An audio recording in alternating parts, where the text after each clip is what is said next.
하나님이 치유하신다. 세 번째 시간입니다. 오늘 나눌 말씀의 주제는 과거에서 현재로 돌아오라인 것입니다.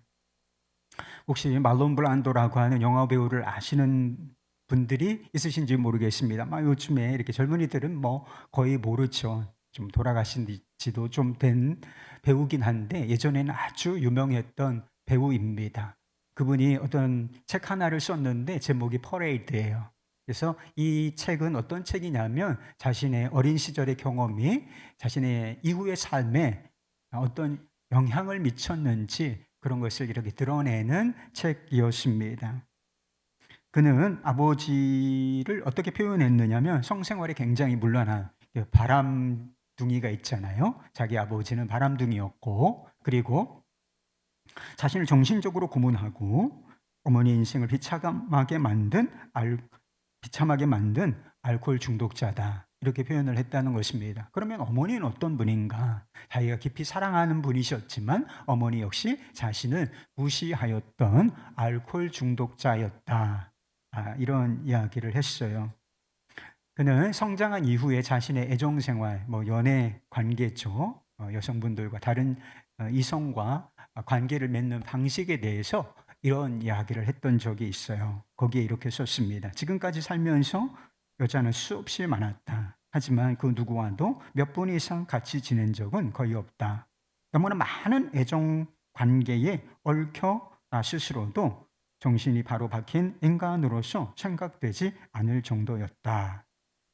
아버지를 뚝 닮았던 거죠. 아주 불란하게 많은 애정 관계, 그리고 애정 관계가 이렇게 육체적 관계로 이어지지 않았겠습니까? 그렇지만 실제로 깊고 친밀한 관계, 사랑의 관계는 맺지 못했다, 이런 이야기를 하고 있는 것이죠. 그는 항상 자기 누나들과 가까이 지냈다, 이런 표현을 썼는데 아마 성적으로 가까이 지냈다, 이런 뜻인 것 같아요. 근친상간이 일어난 거죠. 우리 집은 용광로였고 우리는 다 그 속에서 자라며 함께 화상을 입었다. 이 화상이 바로 상처예요.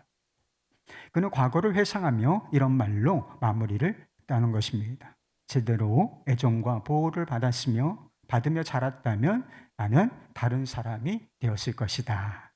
여러분 혹시 이렇게 이야기하고 있지 않아요? 상처와 피해의식에 사로잡힌 사람들의 특징이 있는데 그것은 과거 시제의 삶을 산다는 거예요. 이 말론 브란도가 이 책에서 고백했듯이 그때 그 일만 없었다면, 그때 그런 환경만 아니었다면, 그때 그 사람이 내 부모만 아니었다면, 또는 그때 그렇게만 되었더라면 지금 이렇게 살지는 않을 것인데, 내가 이런 사람이 되지는 않았을 것인데, 이런 방식으로 돌이킬 수 없는 과거에 집착하면서 산다. 이것이 상처를 안고 사는 사람들, 그리고 늘 피해자라고 하는 의식 속에서 책임을 전가하면서 사는 사람들의 습관, 삶의 방식이라 하는 것입니다. 고통스러운 과거, 상처난 과거도 얼마든지 다른 시각으로 바라볼 수가 있습니다. 그래서 인생은 해석하기 나름이다, 이런 이야기가 있어요. 그래서 인생은 해석을 잘해야 답이 나오는 거잖아요. 해석에서 답이 나오는 것이기 때문에 자기가 겪은 일들에 대해서 바른 해석, 긍정적인 해석이 필요해요. 요셉이 그렇지 않았습니까? 우리가 송구영신 때 주신 이 말씀이 굉장히 저 자신에게도 깊이 인상에 남아요. 그는 고난의 세월, 정말 노예로서 또 죄수의 신분으로 그렇게 고생하던 이 고난의 세월, 그리고 아버지의 집에서 상처투성이었던 아버지의 온 집의 일을 므낫세 잊어버렸다. 그래서 첫째 아들을 그 이름을 므낫세로 지었다고 말씀을 드리지 않았습니까? 형들이 그 좀 특별한 사랑을 받는 동생을 시기하고 질투해서 저거 나쁜 놈, 시기와 질투에 사로잡혀가지고 어떻게 형제를 노예로 팔 수가 있죠? 좀 쥐어박아 줄 수는 있어도 그 구덩이에 던진 것도 모자라서 애굽의 상에 돈을 받고 팔았단 말이에요. 이렇게 나쁜 형들이 있을 수가 있습니까? 그런데 나중에 형들을 만나서 그 일을 뭐라고 해석을 하느냐면, 당신들이 나를 팔았다고 해서, 노예로 팔았다고 해서 한탄하지 말라. 자책하지 마십시오. 그것은 하나님께서 행하신 일입니다. 이렇게 많은 사람들의 생명을 구원하시려고 하나님께서 나를 애굽 땅에 먼저 당신들 앞서 보내신 것입니다. 이렇게 해석을 해요. 이 놀랍지 않습니까? 정말 그 고난뿐이었던 과거, 상처투성이었던 아버지의 집, 온 집의 일을 어떻게 이렇게 해석을 해낼 수가 있느냐는 거예요. 그러니까 이게 평상시의 시각이었다는 것입니다. 그리고 자신의 삶이 정말 그렇게 하나님이 계획하신 대로 실체가 드러났을 때 이 완전한 해석이 된 것이지요. 그래서 이 고난뿐이고 고통, 상처뿐이었던 이 과거가 새롭게 해석이 되었기 때문에 그가 과거형의 삶을 살지 아니하고 새로운 미래를 향하여 살아갈 수 있는 그가 되었던 것입니다. 삶에 시제가 있어요, 여러분. 언어에만 시제가 있는 것이 아니라 삶의 시제가 있는데, 삶의 시제가 바뀌지 않는 한 우리의 삶은 바뀌지 않는다는 것을 기억하셔야 돼요. 과거 시제의 삶은 그랬으면 좋았을 것을, 그때 그 일 때문에 나는 이렇게 살고 있는 것이다, 뭐 이런 의식이 있잖아요. 과거 시제의 삶은 자신을 고통과 상처라는 이 감옥에 가둔 채 스스로의 삶을 포기하는 것이나 마찬가지예요. 다른 삶을 살아갈 수 있는 것을 스스로 포기한 채 자신을 과거, 그 과거도 부정적인 과거, 고통과 상처뿐이었던 과거에 스스로 메워두는 것이기 때문에 전혀 삶이 새롭게 될 수 없는 그런 한계를 스스로 가지고 있다는 것입니다. 오빠가 죽은 이후에 지난주부터 이 말씀을 살펴보고 있는 거잖아요. 예수님께서 오셨을 때 마르다도 과거 시제로 반응을 해요. 21절 말씀, 주께서 여기 계셨더라면, 과거 시제나요? 내 오라비가 죽지 아니하였겠나이다. 주께서 여기 계셨더라면, 삶의 시제가 과거에 머물러 있는 것이지요. 그래서 예수님께서는 현재용으로 말씀하시고 현재 변화에 대해서 도전하시는데, 예수님의 도전에 마르다가 반응을 보입니다. 고민하기 시작해요. 그게 22절에 나타나 있어요. 그러나 나는 이제라도 계셨더라면, 그런데 이제라도 주께서 무엇이든지 하나님께 구하시는 것을 하나님이 주실 줄 아나이다. 이제라도, 이 단어는 과거 시제에 빠졌던 이 마르다, 그의 내면에 작은 변화가 일어나고 있다라고 하는 신호였습니다. 그러나 예수님께서 원하시는 수준까지 그가 반응을 끌어내지는 못해요. 예수님께서 그녀의 오빠가 지금 다시 살아날 것이다, 이렇게 말씀을 하셨는데, 그녀가 예수님의 말씀을 듣고서 어떻게 하느냐, 그의 시선을 아주 먼 미래에 두게 된다는 것입니다. 그게 24절 말씀이에요. 마르다가 이르되 마지막 날 부활 때에는 다시 살아날 줄을 내가 알아이다. 그때도 뭐 부활 사상이라는 것이 알려져 있었어요. 그래서 마지막 때, 역사의 종말의 때를 말하는 거죠. 얼마나 멀어요.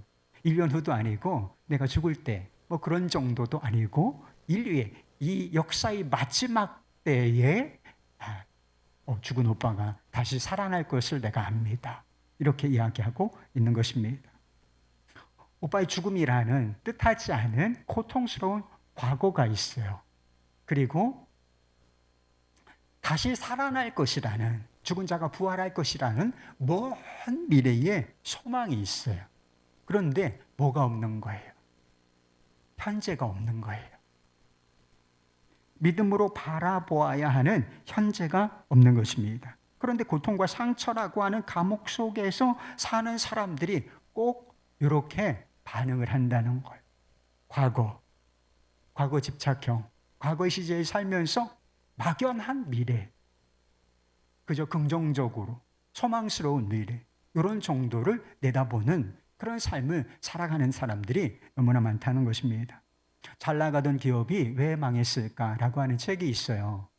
그래서 궁금한 분이 있으시면 한번 사보세요. 잘 나가는 기업이 왜 망할까요? 한때 잘 나갔는데 여러분 삶이 쪼그라든 분들이 있으시죠? 왜 그럴까요? 거기에 답이 있어요. 그래서 아주 유수한 기업들, 세계적으로 이름이 나 있던 유수한 기업들이 왜 한순간에 이렇게 문을 닫게 되었을까? 그것을 연구해서 리포트한 그런 책인데, 이 잘 나가던 기업이 왜 망했는가? 그 첫 번째 이유로 꼽은 것이 이 기업들이, 망한 기업들이 과거의 망령에 사로잡혀 있었기 때문이라 이렇게 분석을 하고 있어요. 폴라로이드라고 하는 카메라를 아십니까? 착 찍으면 찡 하고 이렇게 이렇게 뱉어내잖아요. 뭔가 종이 같은 거를 뱉어내면 이렇게 막 이렇게 흔들면 한 1, 2분 후에 이렇게 실체를 드러내면서 나중에 이렇게 사진이 되는 카메라, 즉석 카메라라고 하죠. 이걸 폴라로이드라고 합니다. 근데 요즘에, 예전에는 아주 인기가 있었어요, 이 카메라가, 폴라로이드 카메라가. 그런데 요즘에 폴라로이드 카메라 쓰는 사람 있어요, 없어요?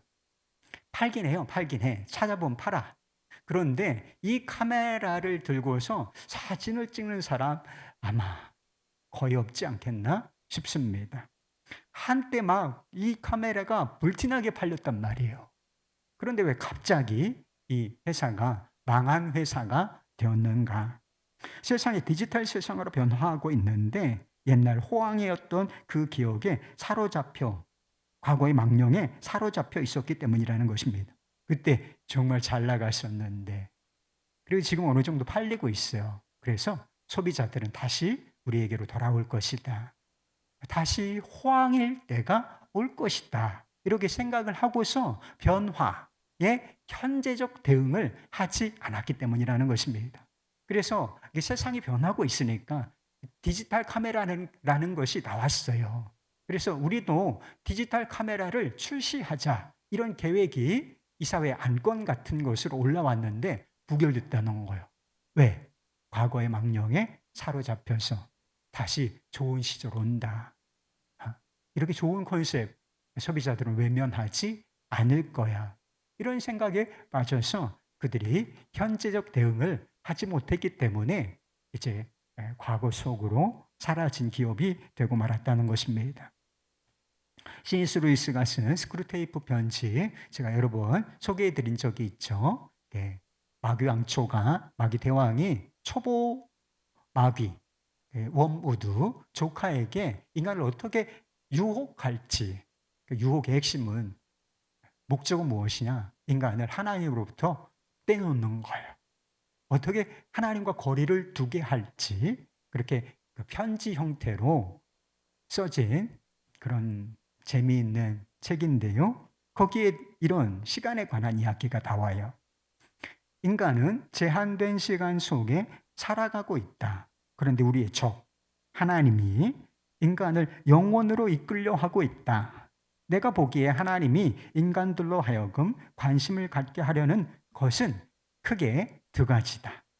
하나는 영원 그 자체이고, 다른 하나는 인간들이 현재라고 부르는 그 시점이다. 시간이 영원과 맞닿은 부분이 바로 현재이기 때문이다. 영원이 언제 시작돼요? 맞닿아 있어요. 바로 현재라는 거예요, 지금. 우리의 임무는 어떻게든 인간들을 영원과 현재로부터 떼어놓는 것이다. 그런 의미에서 우리는 경우에 따라 인간을 과거 속에 살도록 유혹한다고 할 수 있다. 하지만 이것도 한계가 있다. 그보다는 인간을 미래 속에 살도록 만드는 편이 훨씬 낫다. 미래란 미지의 시간이다. 미래에 대하여 생각하게 만든다는 것은 결국 현실성 없는 것에 대해 생각하게 만드는 것이다. 한마디로 미래란 이 세상에서 영원과 가장 거리가 먼 것이다. 그래서 스크루테이프가 어떻게 미래 속에 살게 할 것인지 그런 방법, 구체적인 방법도 알려주는데 생각만 하게 하라는 거예요. 제일 중요한 일은 어떻게든 인간의 행동을 막는 것이다. 행동을 옮기지 않는 한 아무리 생각을 많이 해도 그것은 별로 중요하지 않다. 저 귀여운 짐승들이, 여러분들이에요. 저 귀여운 짐승들이 얼마든지 생각 속에 뒹굴도록 놔두어라. 만약 뭐뭐 했더라면, 옛날에 삶이 그렇지만 않았다면, 그런 일만 없었다면, 그런 환경만 아니었다면, 이런 말과 과거의 시제죠. 그리고 언젠가는 좋은 일이 있겠지. 내 인생에도 빛이 비추어질 때가 있겠지. 이렇게 과거 시제와 미래 시제에 속한 이 두 마디의 말이 하나님의 뜻대로 살지 못하도록 만드는 마귀의 치명적인 유혹이라는 거예요. 여러분 그거 아셨어요? 생각만 할 뿐이지 행동을 막아가면서, 행동은 뭐 미래로 날아다녀. 별일을 다 벌이지만 행동은 하지 않는 방식으로서 이렇게 과거에 묶어두면서 미래를 살도록 만드는 전략. 이것이 마귀가 우리를 하나님으로부터 가장 멀리 떨어지도록, 그분의 뜻에서 가장 먼 삶을 살도록 유혹하는 방식이라는 것입니다. 그럴 생각이다. 그런 행동을 하지 않아요. 상처를 받은 경우에는 상처 준 사람이 있는 것이 있죠. 그래서 나도 그 사람을 용서할 것이다. 그러나 지금은 용서할 시기가 아니야. 아직은 용서 못해. 이렇게 말하면서 말입니다. 그것을 끊을 것이다. 뭐 안 좋은 습관들 끊을 것이다. 담배 언제 끊을 거예요? 알코올 중독, 술 언제 끊을 겁니까? 끊을 거야. 그런데 오늘은 아니다. 언젠가 끊을 거야. 이런 식으로 생각만 하도록 만든다는 것입니다. 마르다는 과거와 미래 시제의 삶을 살고 있었습니다. 주님께서 여기 계셨더라면 마지막 때에는 살아날 것을 믿습니다. 그러나 예수님께서는 이렇게 말씀하셨다는 거예요. 25절 말씀입니다. 나는 부활이요 생명이니 나를 믿는 자는 죽어도 살겠고, 여기 나는 I am이라고 표현되어 있는데 여기도 시제가 있잖아요. 자신을 표현할 때 시제가 있는데 I was 라고 하는 표현도 있고 I will 이라고 하는 표현도 있는데, 예수님께서 뭐라고 하셨느냐 하면 I am, 현재적 시제로 자신과 자신이 할 일을 표현을 하셨다라고 하는 것입니다. 고통스러운 과거에서 긍정적인 미래의 변화가 I am, 바로 자기 자신으로부터 시작된다. 그런 의미를 담고 있는 말씀이었습니다. 이것이 과거와 미래라고 하는 어중간한 망령에 사로잡혀 사는 사람들에 대한 예수님께서 주시는 대답이에요. 과거, 만약 뭐뭐 했더라면 언젠가는 내 삶도 좋아질 때가 오겠지. 치유될 때가 오겠지. 아니다. I am, 나는 이라고 대답을 하셨다는 것입니다. 요한복음에는 총 7번의 I am 이라고 하는 단어가 나와요. 나는 무엇이다 라고 하는 표현인데요. 나는 양의 문이다. 나는 선한 목자다. 나는 생명이요 부활이다. 이런 식으로 총 7번의 I am 이라는 이야기가 나옵니다. 그런데 구약 성경에 똑같은 표현이 나온다는 거예요. 하나님께서 모세에게 자신의 이름에 대해서 자신이 누구인지 계시해 주셨는데 그때 사용하신 표현이 바로 I am 이라는 것입니다. I am who I am. 이게 바로 여호와라는 이름이에요. 우리가 하나님을 고유명사로 부를 때 여호와, 스스로 계신 분, 그냥 나다 이렇게 말씀을 하신 것이었습니다. 하나님은 어떤 존재이십니까? 영원한 현재 속에 계시는 분이에요. 하나님은 시간의 개념을 구별할 줄은 아시죠. 과거, 현재, 미래. 그걸 하나님께서 모르시는 건 아니죠. 역사의 흐름 속에서 하나님은 일을 하시는 분이시기 때문에 하나님께도 이 시간의 구분은 있어요. 그렇지만 하나님은 시간의 메인 분이 아니시라는 겁니다. 우리는 시간에 매여 있잖아요.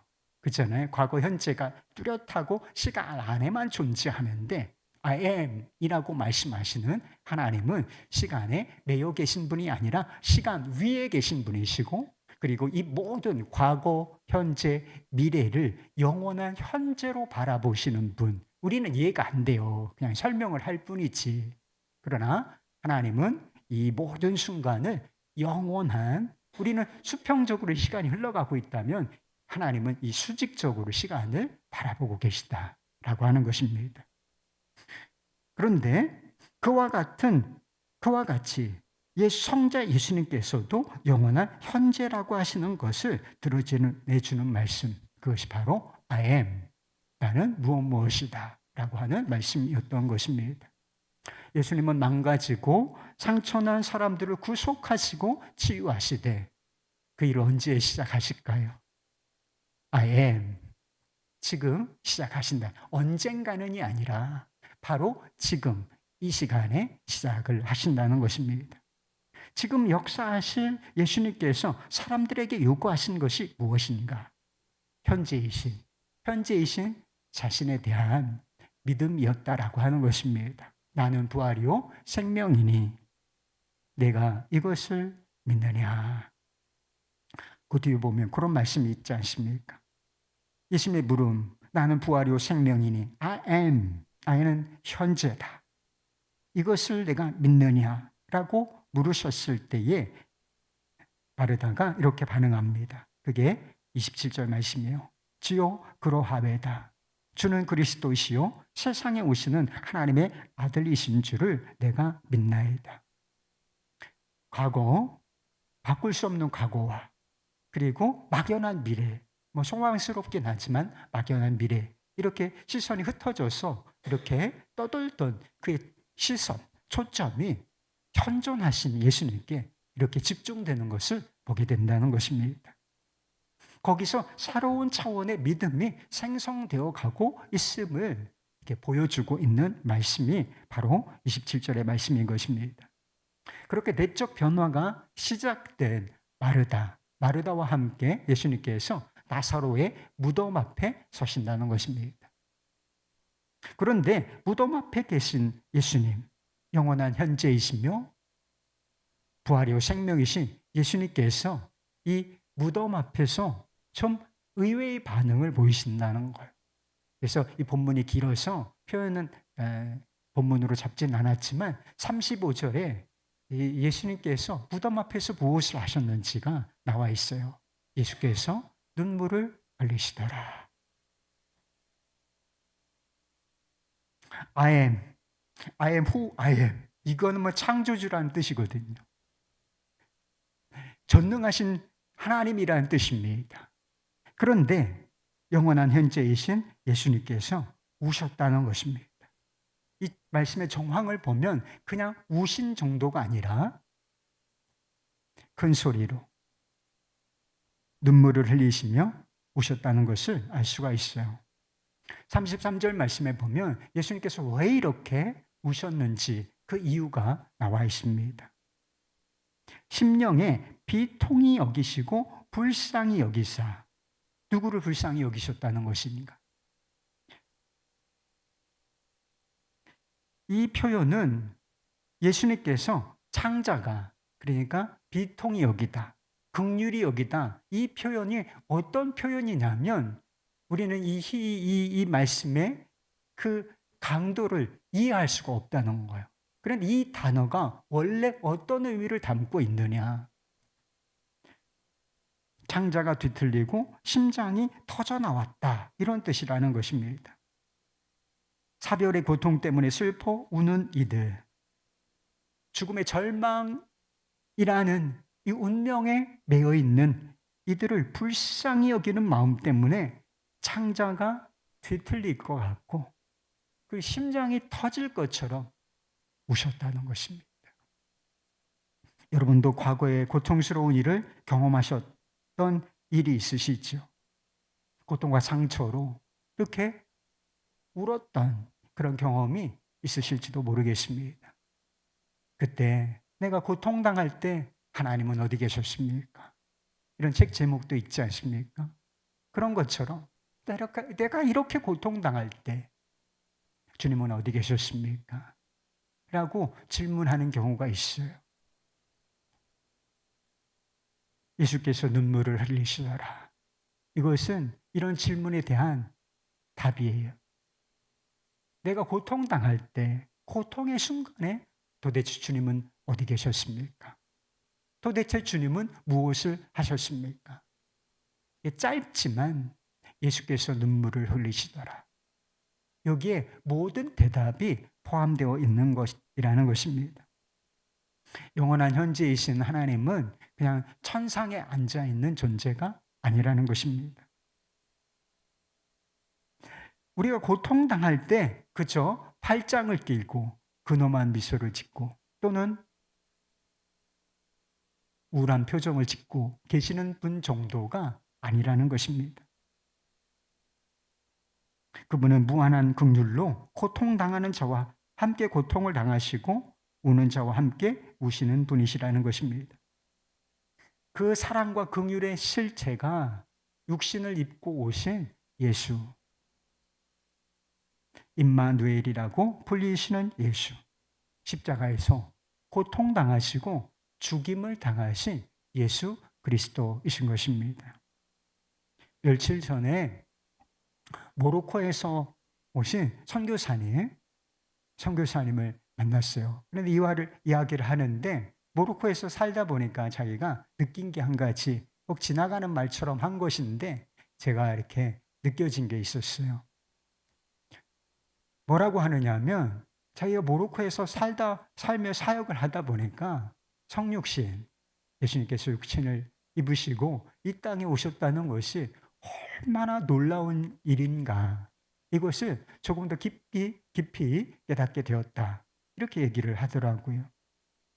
대한민국은 그래도 모든 것이 다 잘 갖춰진 나라예요. 뭐 공항도 그렇고 무슨 공공 시스템도 그렇고 치안도 그렇고 그리고 삶의 형편도, 하여튼 우리는 살기 힘들다 그러지만 비교해 보면 대한민국은 모든 것이 다 잘 체계가 갖춰진 나라예요. 이런 나라에서 쭉 살았어. 그런데 모로코에 가니까 상황이 달랐던 것입니다. 살아보니까 이해가 안 되는 게 너무 많고, 우리 같으면 1시간도 안 돼서 처리해 줄 일을 막 세워라 내워라 처리가 안 되고, 불편한 것도 많고 힘든 것도 많은 그런 나라였다는 것입니다. 그래도 선교를 하려면 어떻게 돼요? 나는 손 못 담고 이런 지경에서 어떻게 살아? 이렇게 오면 그냥 끝나는 거죠. 그래서 선교를 하려면 그래도 그 사회, 그 문화에 맞추고 그 시스템에 맞추고 그 사람들을 사랑하고 섬겨야 하는 것이 아니겠습니까? 낮은 곳으로, 힘들고 어려운 곳으로 내려가는 법을 배우려다 보니까 이게 얼마나 어려운 일인가. 내가 모로코 사람들의 수준에 맞춰서 사는 것이 이렇게 어려운데 하늘에 계신 하나님, 그분이 육체를 입고 이 세상에 오신 것이 이게 얼마나 놀라운 일인가. 상상이 안 된다는 것. 그래서 자기가 선교하면서 성육신의 신비를 새롭게 깨닫게 되었다, 이렇게 이야기를 했습니다. 여러분 상처를 받으셨나요? 그런데 여러분만 상처를 받은 게 아니에요. 옆에 있는 사람 다 상처받은 사람이라 그랬잖아요. 용광로, 세상이라는 용광로 속에 살면서 우리가 다 상처받은, 화상을 입은 환자들이란 말이에요. 그런데요, 우리가 무시해서는 안 되는 일이 있어요. 전능하신 하나님, 영원한 현재, I am who I am 이신 그 하나님도 상처를 받으셨다는 거예요. 에드워드 슬리토의 상처를 지닌 이들의 예수라고 하는 시가 있어요. 다른 신들은 강했지만 주님은 약했습니다. 그들은 앉아서 갔지만 주님은 비틀비틀 걸어서 보좌로 나아가십니다. 하지만 우리의 상처에는 오로지 하나님의 상처만이 말을 걸 수 있습니다. 어떤 신도 상처를 입지 않았지만 주님은 홀로 상처를 입으십니다. 하나님이 인간이 되셨다는 것이 신비예요. 어떻게 설명할 수가 있죠, 이걸? 근데 하나님께서 상처를 받으셨다라고 하는 것은 더 이해할 수 없는 신비인 것입니다. 그래서 예수께서 눈물을 흘리시더라. 이것은 성경 66권 중에서 거의 제일 짧은 구절이라는 거예요. 한 구절로 표현된 것으로는 예수께서 눈물을 흘리시더라. 가장 짧은 구절이지만 어떤 사람은 이 짧은 구절을 이해하는데 평생이 걸렸다라고 했어요. 여러분 왜 감동이 없는지 알아요? 아직 이 신비, 예수님께서, 하나님께서 육신을 입으셨다라고 하는 신비가 제대로 이해가 안 됐기 때문에 그래요. 그리고 I am이신, 영원한 I am이신 하나님께서 상처를 입으셨다라고 하는 사실이 이해가 안 돼요. 안 되기 때문이에요. 여러분은 이 눈물의 신비를 예수께서 눈물을 흘리시더라. 여러분은 이 눈물의 신비를 이해하고 계십니까? 저희 아버지는 굉장히 권위적이고 엄하신 분이셨습니다. 그래서 제가 어렸을 때 많이 혼났어요. 형제들끼리 뭐 좀 재미있는 놀이를 할 수도 있죠. 그러면 이렇게 잘한다 이렇게 하면 얼마나 좋아요. 근데 막 험하게 소리를 지르시고 혼을 내셔서 막 이렇게 위축되고 그런 경험이 여러 번 있었어요. 지난주에 말씀드린 것처럼 아버지로부터 평생 제가 52세요. 바뀐 생긴 나이 계산 방식으로 52세인데 단 한 번도 사랑한다는 말 못 들었다고 말씀드렸잖아요. 어린 시절에 아버지가 무서웠어요. 그리고 아버지 싫었습니다. 그런데 아버지의 사랑을 이해하게 된 계기가 있었어요. 아버지도 우리를 사랑하시는구나. 그렇게 이해하게 된 계기가 있었는데 그것은 아버지 안에 있는 상처를 보게 되었을 때입니다. 저희 큰형이 좀 일찍 죽었어요.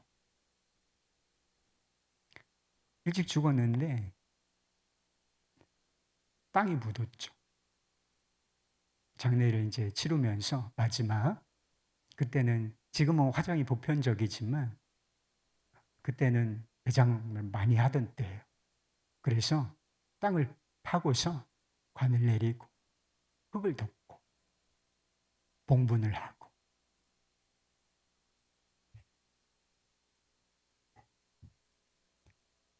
이렇게 장례를 마무리하면서 아버지가 제가 이쪽에 있는데 뒤돌아서서 눈물을 훔치는 거. 누이는 그 울고 계시는 아버지를 붙들고 또 그래도 우리 아버지가 자식을 사랑하시는구나. 그 상처 속에서 눈물 속에서 제가 아버지의 숨겨진 사랑, 깊이 있었던 그 사랑을 발견하게 된 겁니다. 십자가는 고통당하는 인간들을 향한 아버지의 마음이에요. 어떤 마음이에요? 창자가 끊어질 것 같고 심장이 터져 나올 것 같은 사랑의 마음입니다. 십자가에서 흘러내리는 피, 이 피가 뭔지 아십니까? 사랑의 눈물이에요. 아버지 눈에서 뺨을 쭉 타고 흐르는 이 눈물, 이게 바로 십자가에서 흘러내리는 피인 것입니다.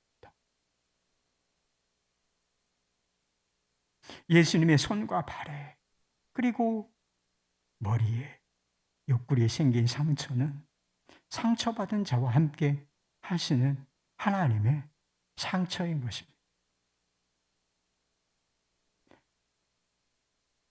고통당하는 자와 함께 하시고 우는 자와 함께 우시고 상처받은 자와 함께 받으신 상처, 그게 십자가예요. 성육신과 부활, 십자가, 그리고 부활은 상상할 수 없을 정도로 오래된 이야기예요. 2000년이 보통 긴 세월입니까? 과거에 호랑이 담배 먹던 시절이라고 할 수가 있죠. 그렇게 오래된 이야기. 그렇지만 그것은 결코 과거의 일일 뿐이 아닌 것입니다. 우리 예수님은 무엇이기 때문에 I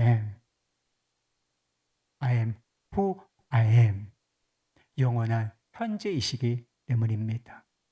그리고 육신으로는 함께 하시지 않지만 성령으로 내주하심으로써 지금 우리와 함께하고 계시기 때문인 것입니다.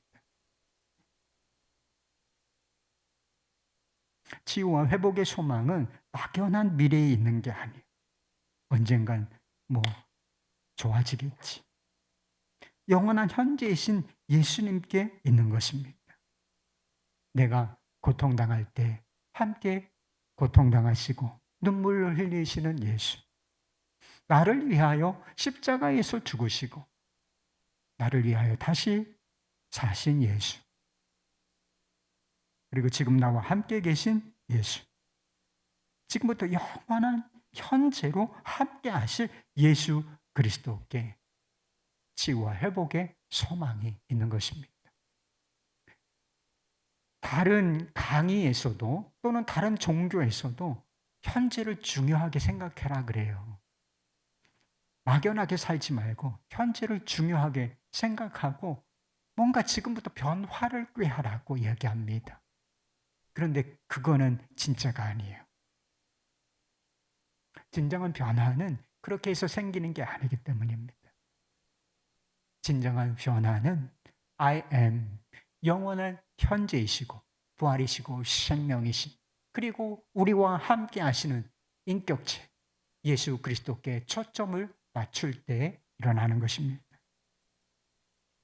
우리에게 요구되는 것은 딱 한 가지밖에 없어요. I am, 나는 부활이고 생명이다. 나를 믿는 자는 죽어도 살겠고 무릇 살아서 믿는 자는 영원히 죽지 아니하니라. 이것을 내가 믿느냐? 딱 한 가지 물으신 게 있어요.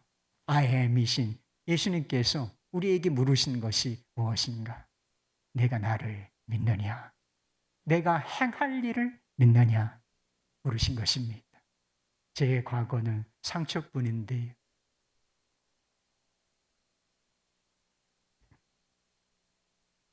예수님께서는 말씀하십니다. 나는 I am이다. 언젠간 좋아지겠죠. 아니다. 나는 I am이다. 이것을 내가 믿느냐? 이렇게 물으신다는 거예요. 데이비드 A. 시멘스가 쓴 탓이라는 책에 로렐 리라고 하는 여성의 이야기가 나옵니다. 30대 중반의 젊은 여성이었는데 인터뷰에 나와서 자신의 저서 불속을 걸어 봄의 실로 이런 책을 썼던 모양인데 그 책에 관해서 이야기를 하고 있었다는 것입니다. 아이 셋을 두고 살았던 여인이었는데 갑자기 암이 생겨서 이제 치료가 시작된 것입니다. 상황이 너무 어려워지자 남편도 더 이상 견딜 수가 없었다는 것입니다. 오늘 하루는 병원에서 치료를 받고 돌아와 보니까 남편이 집을 팔려고 내놨다는 거예요. 그리고 이혼을 청구하는 그런 일을 행했다는 것입니다. 상황은 갈수록 나빠졌어요. 그래서 결국 그녀는 아이 셋과 함께 작은 집을 얻어서 살아 나갈 수밖에 없는 그런 형편이 되었다는 것입니다. 그녀는 아이들과 함께 정말 기가 막히게 독창적인 방법으로 그 난관을 헤쳐나가기 시작했다는 거예요. 이 6살 난 큰아들이 있었는데 그 좁은 공간에서 같이 잘 수가 없어서 그 벽장 같은 옷장에서 자야 했다는 것입니다. 엄마의 마음이 얼마나 아팠겠어요.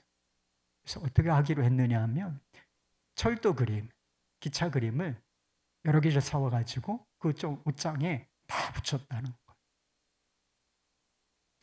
그래서 이제 기차가 달려가는 그런 상황이 되는 거죠.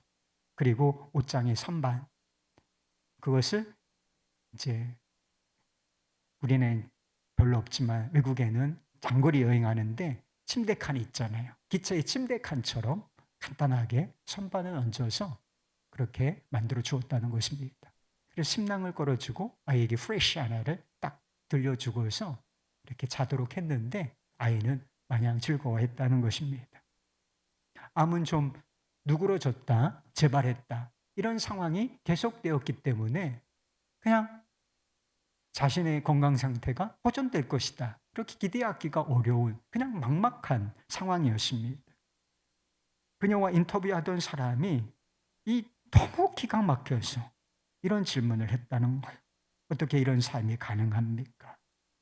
어디서 그런 힘이 나오는 것인가요? 그녀는 즉시 대답했습니다. 그 비결은 바로 신앙입니다. 저는 9년 전에 그리스도인이 되었습니다.